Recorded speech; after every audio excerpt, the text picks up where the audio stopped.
never disappoint. So we have coincidentally stumbled on a legendary. Wait until they see us now, waiting for the opportune time to show 'em this new power of mine.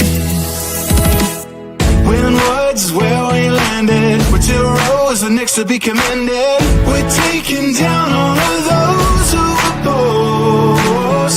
Greasy Grove will soon be upon us. Katie Hike, we're sitting on the battle bus. We're closing in and we'll soon claim victory. When words is where we landed, we're 2 rows and next to be commended. We're taking down all of those who oppose.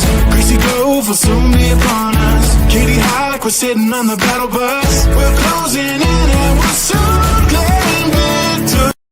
Our aim never disappoint. So we have coincidentally stumbled on a legendary. Wait until they see us now, waiting for the opportune time to show 'em this new power of mine. When words is where we landed, we're 2 rows and next to be commended. We're taking down all of those who oppose. Greasy Grove will soon be upon us. Katie Hike, we're sitting on the battle bus. We're closing in and we'll soon claim victory. When words is where we landed, we're 2 rows and next to be commended. We're taking down all of those who oppose. Greasy Grove will soon be upon us. Katie Hike, we're sitting on the battle bus. We're closing in and we'll soon claim victory. Good afternoon, evening, everybody. I am Brian Clements, alongside Bob Clements. He is out of the studio after taking a vacation with all of the grandkids. All the grandkids, and so now I'm at the lake. Yeah, needed to take another vacation without all of the grandkids. Hey, I got to work some tomorrow, but for the most part, I'm at the lake. There you go. I mean, every day at the lake is every day is a vacation day. Absolutely. Absolutely. And I have an office at the lake too, so I can work down here just as well as I can work from any place else. Absolutely. Well, I am excited for today's podcast. I say that about every podcast, but I'm honestly excited about every single podcast that we do.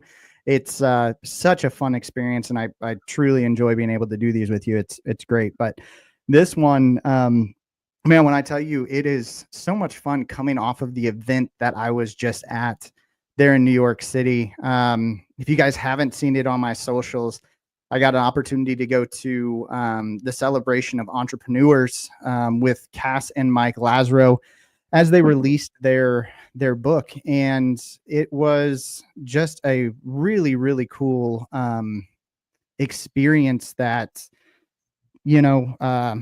a once in a lifetime experience. So there's a lot of stuff that I'm excited to talk about. There's some stuff there that we did that they've asked for us not to. Just there's certain people there that that came, really high kind of level individuals that they kind of want to stay private on that, which is understandable. But gosh, the people that were in the room and the experiences that I got to have around that was just unbelievable to say the least. So I'm going to tell you guys every bit of what I was able to do, all of the people I was able to meet. I got to have lunch with a really, really incredible individual. That was an incredible opportunity, someone that I truly look up to. And when I tell you the knowledge that that person has is just mind-blowing. So hopefully still soon we'll be able to get them on the podcast. And once we do, then maybe we can talk a little bit more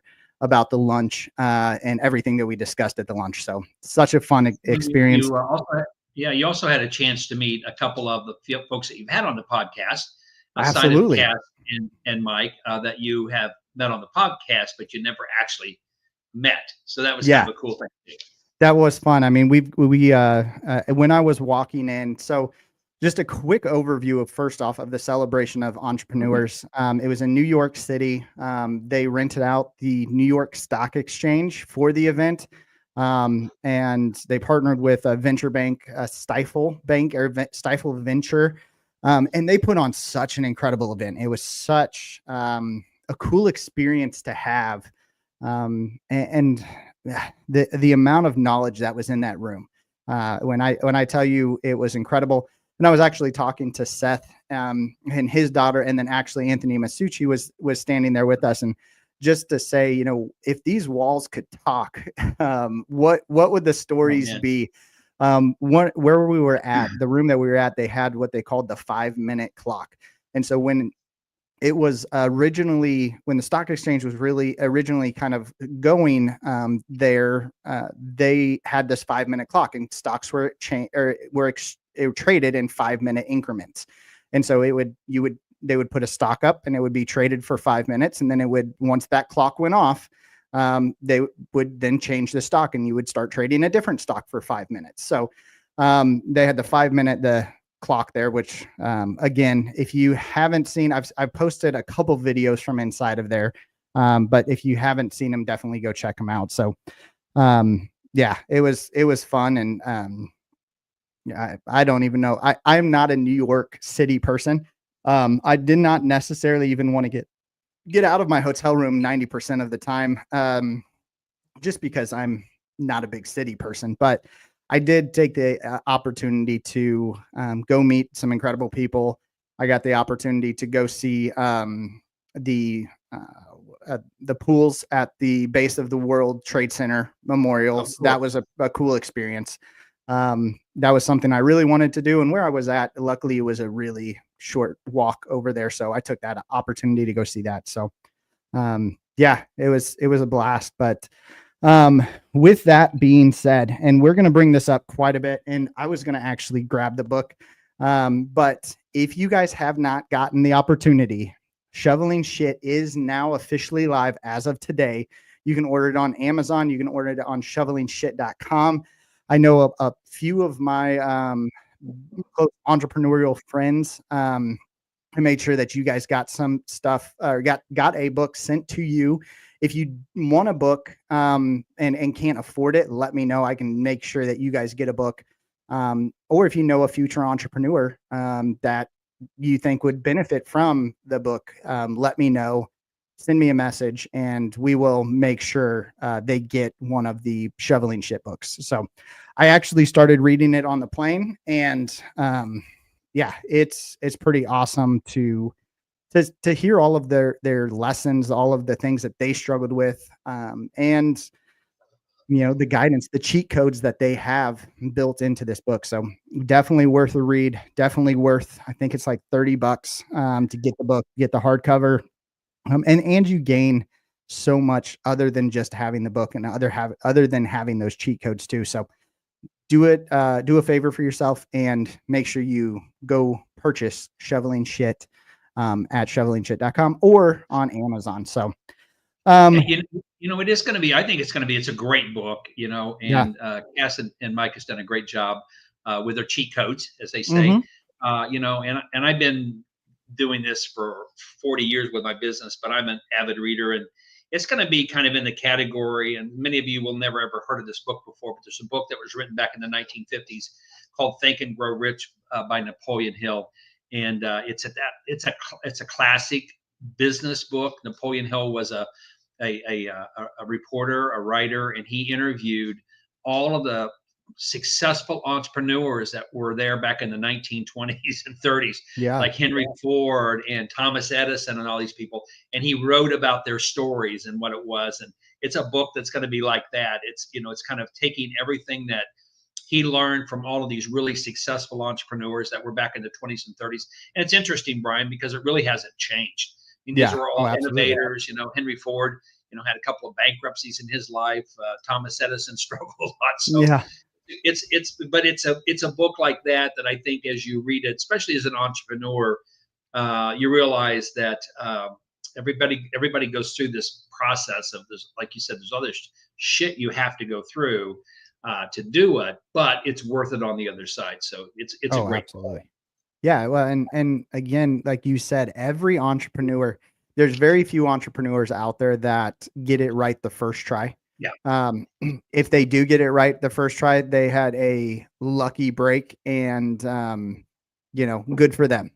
But there's also, out of the millions of people who are trying to be entrepreneurs, one out of every probably 100 million gets it right the first time. So, I mean, I think what Thomas Edison, he created the light bulb his first try, I believe, if that's he did not. Or maybe it was just like 600th time or something.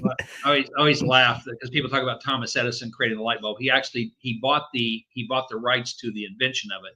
It was actually the patent and everything was done by, I believe it was a Canadian who couldn't figure out how to make it work commercially. So they can make it light, but he couldn't keep it going for any length of time. And he finally gave up on it.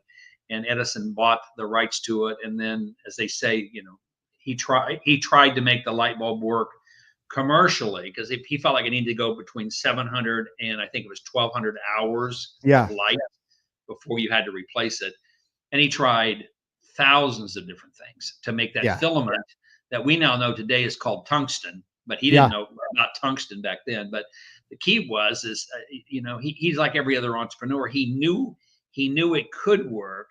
And I tell people again, as an entrepreneur, it's like Thomas Edison. He didn't try something and then try the same thing again. I think that's the biggest mistake that I see people make as entrepreneurs. Well, that didn't work. Well, I'm going to try harder to make what didn't work. It either works or it doesn't work, right? The light bulb either came on and stayed on, or it didn't. And Edison didn't keep trying to make the same thing work. He kept trying something different. The goal was to get the light bulb to stay lit so it could be commercially viable. And I think, again, that's the key thing. And I think this is the thing with all successful entrepreneurs. They are constantly willing to flex what they believe, to try something different, not try harder with the same thing they're doing. Absolutely. And I think that to me is such a key. And then the people that you had the opportunity to be in front of, I mean, some of these are newer entrepreneurs, but you had some Shark Tank level people, 100%. At this, that are phenomenally successful. But anyway, so I think that's the piece of it. But I'm excited to hear a little bit more about it. You and I talked about it briefly, and mostly we talked about it because you missed your flight getting out of New York back to Kansas City by 1 minute. That was because you went through a in-depth security check, even though you're TSA and clear approved. But anyway, tell us a little bit about it. Talk so I mean, again, walking into that room, of course, the very first thing that they had us do when we walked into the room was to put on a cowboy hat and grab a shovel. And then they took our pictures. So our red carpet pictures were with cowboy hats and shovels. And again, as I was walking in through the security checkpoint, because they are pretty stingent on security in the New York Stock Exchange, which is kind of surprising. Kind of surprising. But as we walked in through the first level of security, I actually walked in right behind Seth, so that was awesome to see him right off the bat. And then we kind of, both of us, as much as with Seth seemed very, very social on our podcast. And I tend to be very, very social on our podcast. Both of us are truly somewhat introverted people. And so walking into a big room of people that you don't know, that even on that play on Seth's level, and you go, oh, wow, these are some epic people. If you added all of the exits together that these people have been part of, it's worth over $100 billion.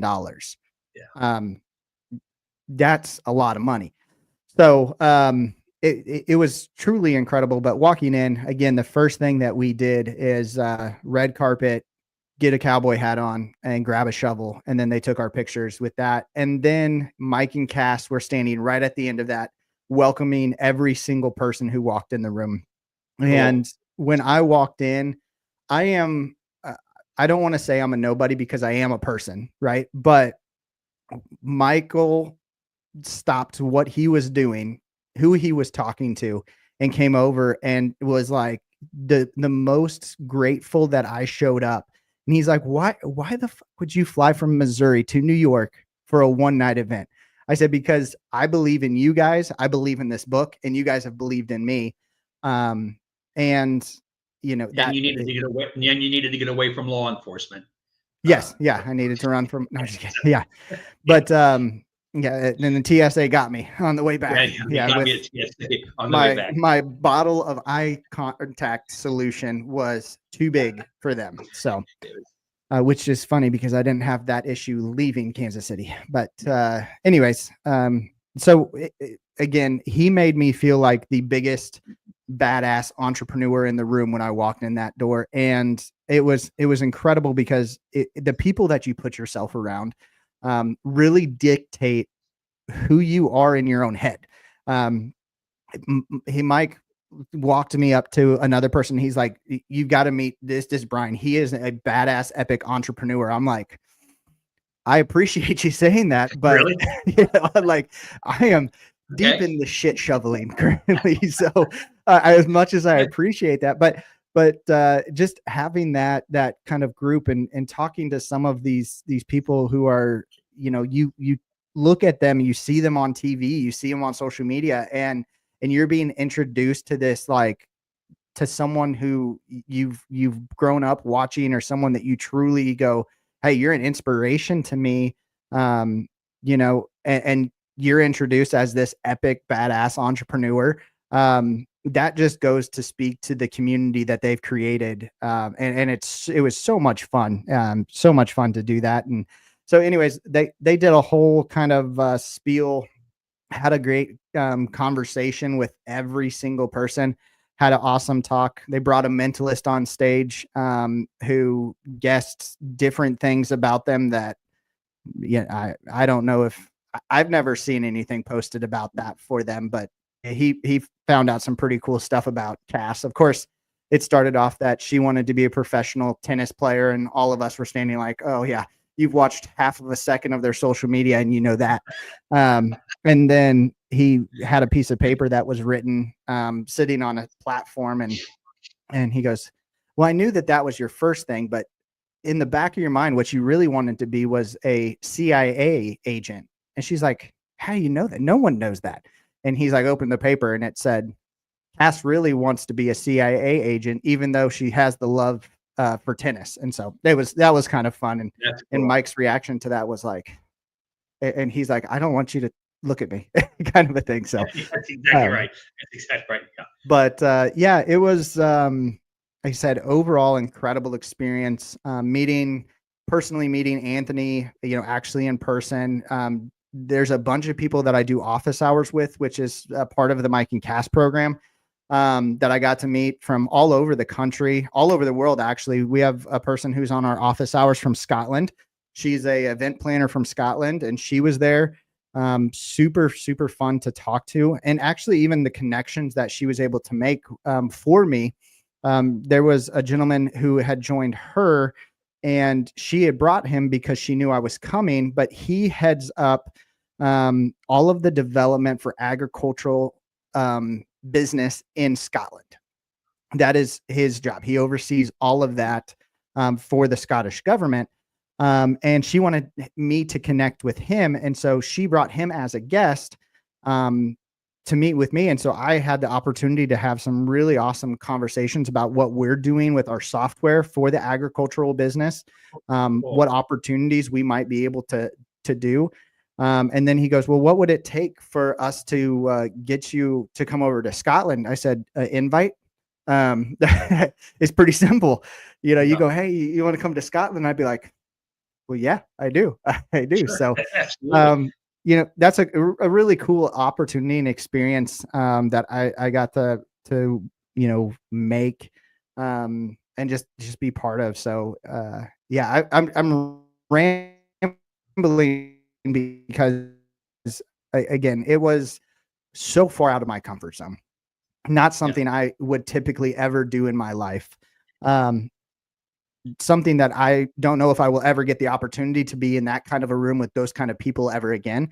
But it was such a game changer, and the networking that I was able to do, I walked away with so many great connections. And yeah, like I said, I could go on and on and on and tell you about every single person I met and what kind of amazing connections I had with them, and how I can help them and how they can help me. And that was the big thing is everybody that we talked to whether you're talking to someone who's worth $350 million, or you're talking to someone who's worth, the $10 they spent to take the taxi to get to the event. Everyone was like, hey, what can I do for you? How can I help you? Like, as an entrepreneur, I might not do anything in your industry. I might not know anything about, but how can I connect you? How can I help you? What connections can I create for you? And that's how every single person in that room, that's what they were. It was all a group of entrepreneurs who go, listen, I've shoveled, I've been there. I've pivoted. I've had people believe in me. I've had people make fun of me. But this group here are all going to be, we've got you. What can we do? How can we build on that? So super incredible experience. If I ever get the opportunity to do that again, I definitely am going to drag you along with me, because hey, I'd love to go. But I mean, awesome I think that's the piece of it when you're around entrepreneurs, because everybody started out the same place as an entrepreneur. I mean, there's a few people obviously that probably had their dad give them millions of dollars to start something or whatever, but that ain't the norm. I mean, the norm is everybody starts out. You use your credit cards many times to continue to fund things. That's probably how it works. Yeah. Right. I mean, you're all in on the whole thing, and the cool thing, Brian, about the meeting that Kass and Mike did up there is you're bringing together this world of entrepreneurs, all at different levels, but they all started at the same spot. Everybody starts with an idea, and then, and you start working to prove it out. Again, the key is the pivot, like you said. I mean, because seldom will what you start with. I mean, I think about my business over the 40 years I've been doing it. Where I started my business and where it is at today are two totally different places, and I had to make a big pivot after 9/11, because the bulk of all my business was me out speaking. That's how I made my money as a professional speaker. And after 9/11, nobody would put all of their salespeople on a plane and send them anywhere all at one time. And so I had to turn my business that was basically a speaking business with a little bit of consulting into a consulting business with a little bit of speaking, and I had to make that pivot, and that's, everybody does that. There's something that happens, you have to make a pivot. And it was the best thing I could do for my business. I pivoted at a time I needed to, and it's kind of sucked at that moment in time. But I knew I needed to make a pivot, and that's what I did. So I changed the direction. I was doing a little bit of consulting, but the bulk of mine was I was out speaking to national sales meetings and manufacturers things, and that's how I made my money. Today, that's a very small part of how I make my money. Today, the bulk of all my money comes from me doing consulting with all these different dealers. You've been out to many of them yourself. So as you think about this, was there did you catch kind of a theme overall, Brian, as you were there talking to all these people? Was there kind of a theme, either planned or unplanned, that you noticed? Yeah, I mean, I will say that kind of coming out of it, there was 3 major themes that came from the event, from the speech, or the conversation that Mike and Kass had with the group. I don't even want to call it a speech, because it felt so personal, and there wasn't that many people. I mean, that was the thing. There wasn't that many. It was a pretty small group that they had invited in for this. So it felt very, very personal when they were giving their speech. But the big things were, betting on yourself, right? Is no one else is going to bet on you or believe in what you're doing better than you can believe in yourself. And at times that's really, really, really hard to do. It's really hard to say, I've got this. And I think goes back to when Mike was introducing me, I think he was trying to show that he was putting his chips on me too, and believed in what I was doing, just like you and Mom have done. I mean, and Tori, and I mean, everyone who's really come behind me and supported me, they push that and say, you know what, you're being a badass. You're doing this, you're crushing it. We've got you. Any way that we can have you. I mean, even Tori today being, pregnant and all. She says, she said, you know what, whatever I need to do to help pick up any slack so that you can make sure that you're on the meetings you need. And I'm like, we can figure that out in the next month. Like we've got other bigger fish to fry. Yes, I do have work meetings and I do have things that I've got to figure out, but at the end of the day, just her willingness to step in and say, you know what, I've got you. I've seen you bet on yourself for so long. I'm going to bet on you too. So that was a huge one. And then another thing, and Kass said this, to me as I was kind of having a one-off conversation with her. She was like, you have to embrace the chaos, right? There's going to be shit that is thrown your way. There are going to be things that are not going to go in the timely manner that you think they're going to go. And it's going to suck. And you're going to go, what the fuck am I even doing? But she's like, you have to embrace that. You have to feed off that. You have to say, okay, I'm going to take this chaos and I'm going to use it as a fuel for my fire. And I'm going to make sure, that I can do everything I possibly can so I don't have to feel this way again, or I'm better prepared for it next time. And I have now the cheat codes to work through that. So embracing the chaos was another huge talking point that she had. And then there was a lot of people who were startup founders like myself. And one of the big points that they made too was, not waiting for perfection to launch. Is sometimes you need to just get your product out there. You need to start having conversation about it. And then you need to get your ego out of the way so that you can accept the fact that, hey, this is not perfect, but I'm willing to continue to make it as perfect as possible. Right. And accepting the defeat that comes along with people going, I know that you've spent the last 5 months of your life really, really dedicated to this, but it's not great. And you're like, okay, like that's fine. And I love to hear that. I love to hear negative feedback to some extent about what we're doing, because all that does is that helps us make it better. So if one person sees it negatively, when we go to the masses, 100 people might see it negatively, or 1,000 people might see it on a negative sale, or might see something that's not working properly. And so for that person to stand up and say, hey, this is kind of shit, that gives us the ability to fix it right off the bat and not look like we're falling on our face on the back end of things. And go ahead. No, I was going to say, I think that my little cautionary tale with that, and I had it happen when I was first starting speaking a long time ago, but you also have to put it in perspective. Does this person that is negative on it actually have a clue what the hell they're talking about? Mm-hmm. Right. So that'd be like somebody talking about your software, and they go like, well, this is really stupid. Well, you don't even understand dealerships. No, it's stupid. Absolutely. Yeah. I used to, when I first started speaking, and I was blessed to be around Tom Hopkins and Tony Robbins and some of these other guys. And so I was around some phenomenal speakers, learned a lot watching them and getting to be on stage with them and stuff like this. But I'd have people come up early on and said, well, can I give you some advice on your speaking? And in the very beginning, kind of like what you said, Brian, I would always go, sure, I'm open, Yeah. But I didn't always agree with them because I knew where I was trying to go with something. Then I got to a point after a couple of years that, because everybody wanted to come up and give you their opinion. So then I started saying, well, guys, tell me, how long have you been a professional speaker? Yeah. They go, well, I never have. And I go, well, I'll keep that in mind as you give me your advice, right? How long have you been developing software or whatever? So I think the thing is that if you've got somebody that's giving you some negative feedback and they have an understanding of what you're doing, I'm all with you, Brian.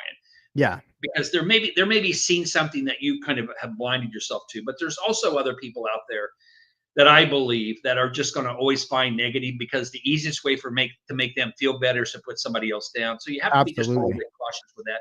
But I think, again, it's about making sure that you're around the right kind of people. Yes. I mean, that's the piece. You want to be around entrepreneurs who want you to succeed. Yes, it's just the nature of what entrepreneurs do. The world is big enough for all of us. Let's all go out there and play, and let's go change the world. And I think that's the piece there again. And it's a little bit of that. You talked about embracing chaos, and I always tell dealers that I work with, chaos control creates clarity, right? What we're trying to do is take this whirlwind that we call chaos, get some controls around it, processes around it, plans and stuff like this, And out of chaos, you end up with clarity if you Yeah. work to control the chaos. Because chaos is always going to be a part of everybody's life. You're an entrepreneur. Yeah. But then you really kind of leverage the chaos to help you kind of create clarity as you're going through things like that too. So, so Absolutely. I think those are big things. So as you were in the meeting and you were talking to all these entrepreneurs, was there like any one or two things? I know Mike and Kass spent quite a bit of time with you, and I'm hoping we can get Mike and Kass back on the podcast. Yeah, absolutely. Because I just love it. And same thing with Seth. I mean, Seth was there, and Anthony. The folks that you've had on, I think we could have additional conversations and get so much from them. Yeah. And just share what they're doing. But was there any one thing specific that when you got done talking to somebody, and you don't need to bring up any names, but was there any one thing specific that you went, oh, okay, this is a point that I got to remember? Yeah. I mean, there was so many moments that I had those points of like, this is something that I'm going to remember. But Mike, I was standing there talking to Mike and Kass, and one thing that they said to me is just remember, no one has it figured out. Everyone's shoveling their own shit. And that's the magic of what being an entrepreneur is about. I mean, that was something that definitely stuck with me. I had a conversation with someone else and they go, just fucking deal with it. Like, you just got to fucking deal with it. I said, okay, it sounds good. I was like, yep. It's that simple. Just deal with it. It's like, you can either, what did he say? In 6 months from now, you'll either have 6 months of excuses or 6 months of progress. You just got to fucking deal with it, figure it out, and just fucking deal with it. I said, I understand that. And so, and that's a big takeaway too, is just, are you going to have 6 months of excuses or 6 months of progress?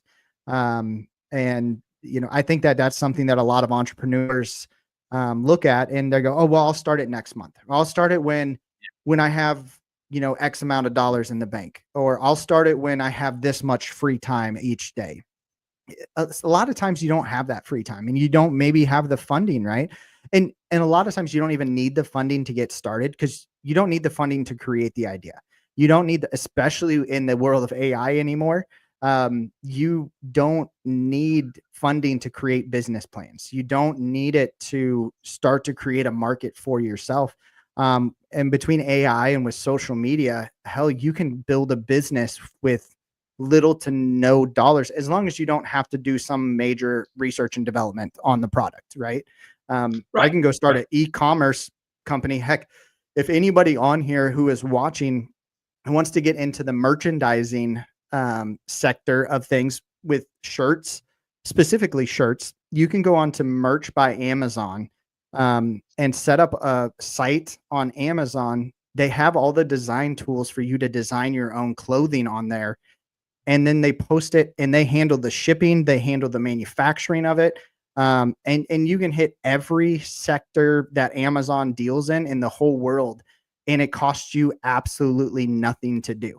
It's a free product, and you can start selling shirts and merchandise just from that. I mean, heck, that's a pretty awesome tool for entrepreneurs, to get started at no cost. So. Well, and and again, to your point, and I was just sitting there saying that, you just got to get moving on it, right? Just get the idea moving. I think sometimes people say, well, I need to create a business plan. Well, you can't create a business plan because you don't know what the hell you're trying to do. Yeah, absolutely. I would venture to say, of all those entrepreneurs in that room that you were with, the very first business they started had no business plan. It was in their brain, right? And this is what we're going to do. And the plan developed. And so then later they went to the bank or somebody, and they said, oh, well, we need to see a business plan. And then they put one together, right? They had their SWOT analysis and all the other kind of crap that's in typical business plan. And then they did it. But I think, again, don't wait, go try something, get it out there, be a street vendor. I don't care what you do. Go knock on a door. If you want to have a window washing service, which is that my wife and I use window washers, same ones all the time, for our places. But you don't have to have a business plan to do that. You need a bucket, a squeegee, and some vehicle to go around in and knock on doors. And start building your window cleaning business, right? Oh, You 100. know, Yeah, and again, absolutely. don't price yourself out of the market to begin with. You don't even know how to price yourself. And I always tell people, again, in the beginning, you know, you're going to underprice what you do because you think nobody's going to pay that much for it. Yeah. And then that's the other thing that I see is people doing, because you underpriced yourself in the market, but you're furnishing all the labor, so you're still making some money. And Yeah. then they become afraid to price themselves correctly, which is a Yeah. whole nother thing. That should be a topic we talk about sometime. Yeah, You know, absolutely. how do you figure those things out? But again, you know, you don't need a business plan to do auto detailing. You don't need a business plan to do this Lawn stuff. care. I Just mean, lawn care. Yeah, I mean, you started a lawn care company, right? Do you remember your business plan yeah. for that? Yeah, You no, go, I don't. no, no. So No, I don't think I ever had a business. My business plan was to find people who needed their yard mowed and mow it. your And business then, to feed your family, right? I need yeah, to generate money to absolutely. feed my family. So Yeah. anyway, you Yeah. know, and you had a great lawn care business till I had you get out of it and come to work for me, Yeah. as you did.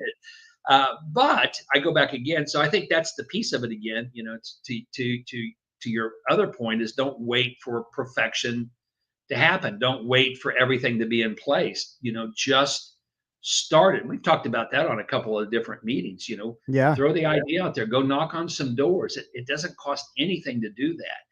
Yeah. You know, you can go get some door hangers printed. You know, I don't care. I don't care if it's a dog walking business. It doesn't make any difference what it is.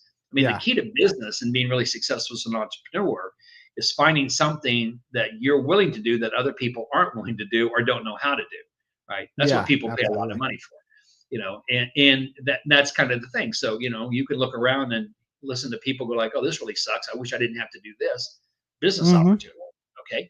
And it's like mowing, you know, landscaping. You know, I love to Yeah. mow. You know, so to me, I wouldn't hire a landscaper because I get a lot of satisfaction out of Yeah. getting my yard mowed. I love it, just growing up Yeah. on a farm thing. So to me, I wouldn't be interested in it. But I would say 90% of the population think mowing grass sucks, Oh, right? absolutely. Okay, so Well, and so and, and they're so therefore they're willing to pay somebody to mow their grass. And as silly as it sounds, I mean, you and I both know several big landscaping companies now that started out where the owner had a truck and a trailer and a mower, right? yeah. Oh, And absolutely. I can think of Embassy in Kansas City as Yeah. one.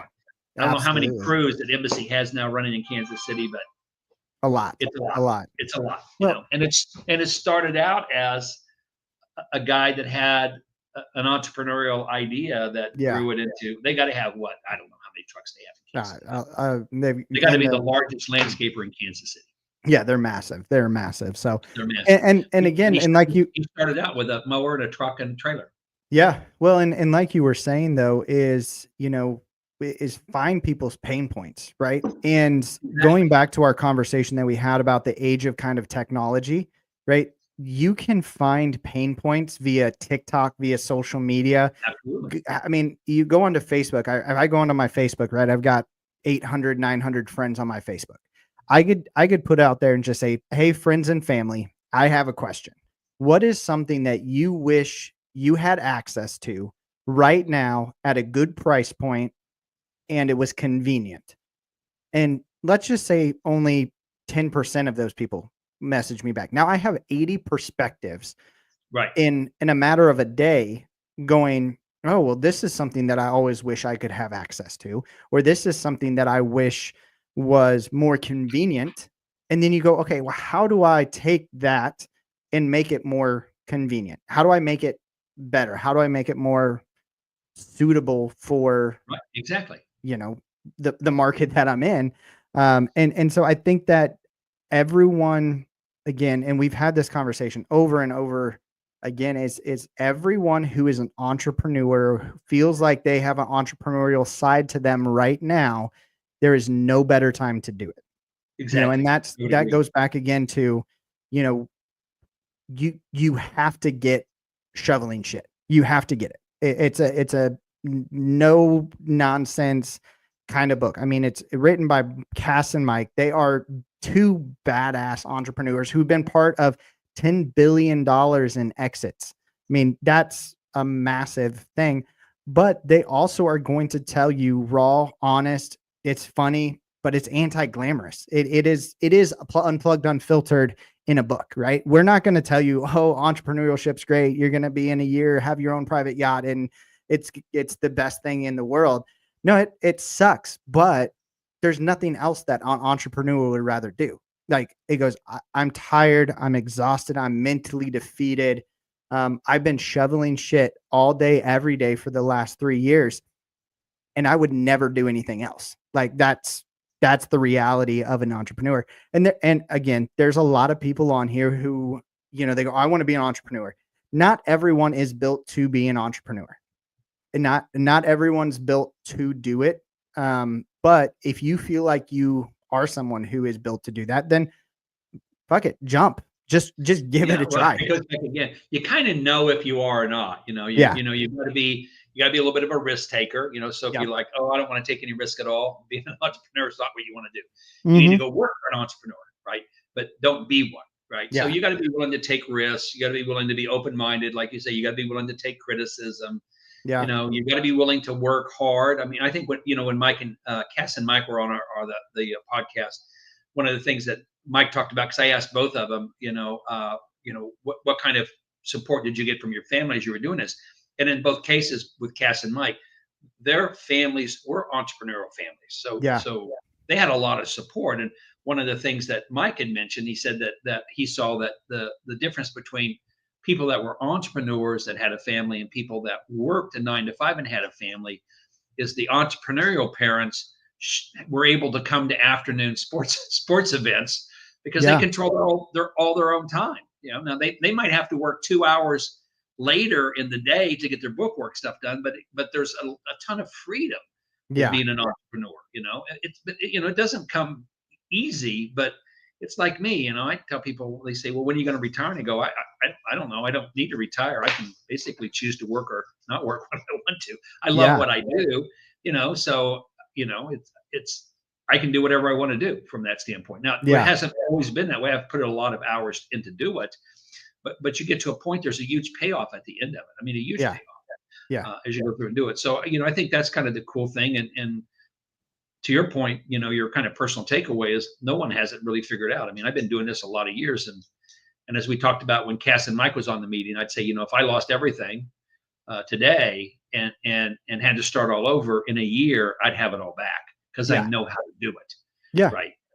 So you're not starting once you get it, you're never starting back from scratch again. Absolutely. You know how to make money. And I tell people the less you chase money, the more money is attracted to you. Absolutely. If you look desperate, people are going to feel you're desperate, and it's going to be harder to get money. And if you look like you're not desperate, and sometimes you have to fake it till you make it. Yeah, it's something I learned from Tom Hopkins many years ago.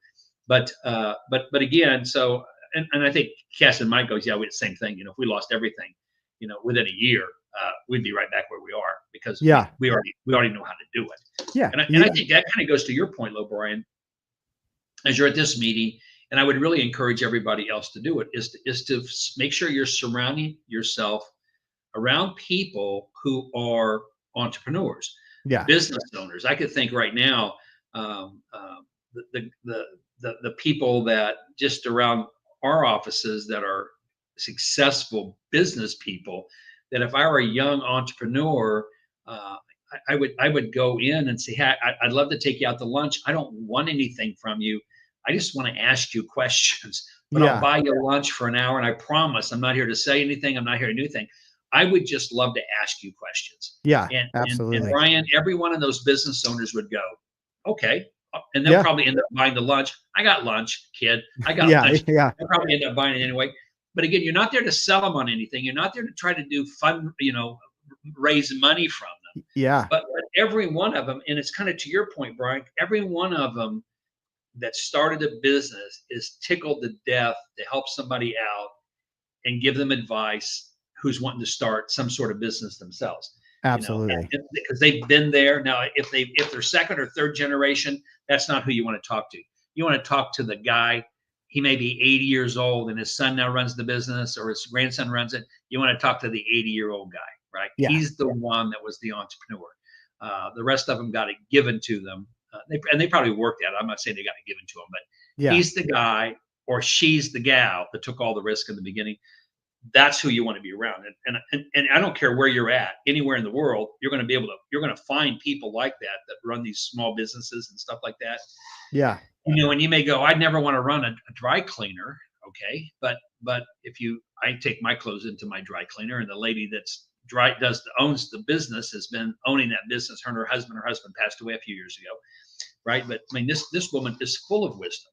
Yeah. And it's a dry cleaning business, but it's the same thing. I mean, they started it on their own, and she's just a treat to talk to, and she's just got a ton of wisdom. So yeah, it's being around people like that. Absolutely. Well, I kind of want to start wrapping things up. I mean, it's been a great podcast, but for some reason my computer is not charging. And so I've got 12 minutes of battery life left. Well, you need to wrap things up then. So I want to wrap things up just so we don't just lose it all at the end. But I just kind of the reflections or the lessons, key messages that I want people to take away from this is first off, and again, I've heard Mike and Kass say it over and over. Everyone shovels shit. The ones who succeed just get better at it, right? And even at a level that they play at, you're always still shoveling shit to some extent. It's huge. If you're building something, going through it, or thinking you're the only one stuck in the mud, the book Shoveling Shit is for you. It is the blueprint, and it is kind of therapy for you when it comes to working yourself through it. So, and entrepreneurship is not about being fearless. It is about doing it afraid again and again and again, and then learning from those experiences. Yeah. It's taking that and saying, you know what, I'm not fearless. I do fear failure. I feel like, okay, what happens if this doesn't work? Right. I don't fear the fact that if I fail, I'll never get back up. It's just, okay, I'm going to have to pivot. I'm gonna have to start again. It's not going to be fun, and I'm going to have to start shoveling shit from the beginning, where I'm already halfway through it at this point. So that thing, the best entrepreneurs don't look like anyone else. They just outlast. Yeah, absolutely. You just have to keep going. Don't ever give up. Don't ever stop the fight. And like Bob was just saying, is there's always someone who has built a business who has more knowledge than you.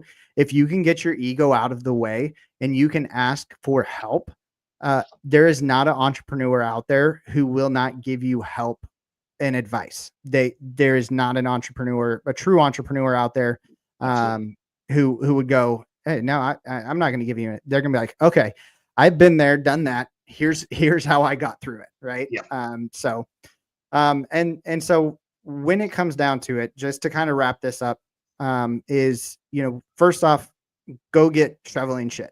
If you can't afford shoveling shit, reach out to us. We will make sure that you get a copy of Shoveling Shit. It is incredible. If you do get it, make sure you post a video about it. Tag Kass and Mike Lazerow. They're on Facebook, Instagram, TikTok. Tag us, Unplugged, Unfiltered, in it. And make sure you use that hashtag future entrepreneur. We really still want to get this and keep pushing this to get it into the hands of future entrepreneurs everywhere. I think it's something that they truly need to read.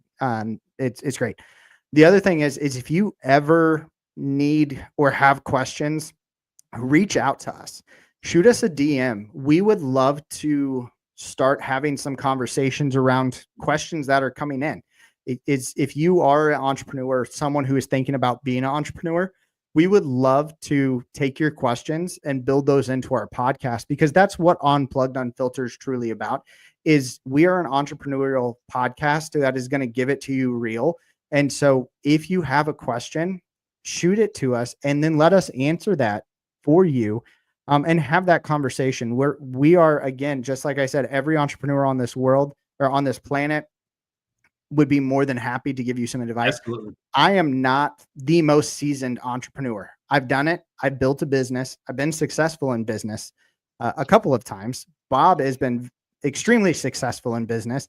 And so between the two of us, I'm pretty sure we could come up with a half decent answer. Or we'll make up an answer and convince you it's true. If we don't know, we'll ask Chat GPT. It will know. Absolutely. We'll ask AI to help us out with it. Yeah. So, but with that, make sure that you subscribe to all of our channels. So we are currently live right now on Facebook, LinkedIn, YouTube, Twitch, and Instagram. Make sure you subscribe to one of those. You can always check our stuff out and go back and watch any of our old podcasts at unplugged&unfiltered.com. We have a page that has all of our podcasts linked there.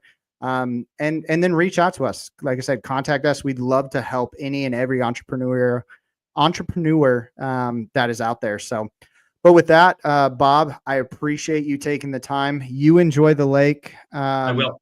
And I would say I'm going to unplug, but I think my computer is going to unplug for me before we even get to that point. So awesome. Thank you guys so much. We hope that you guys enjoyed this, and we will catch you on the next Unplugged Unfiltered. With that, we are going to unplug for the night. Have a good one, everybody. Never disappoint, so we have coincidentally stumbled on a legendary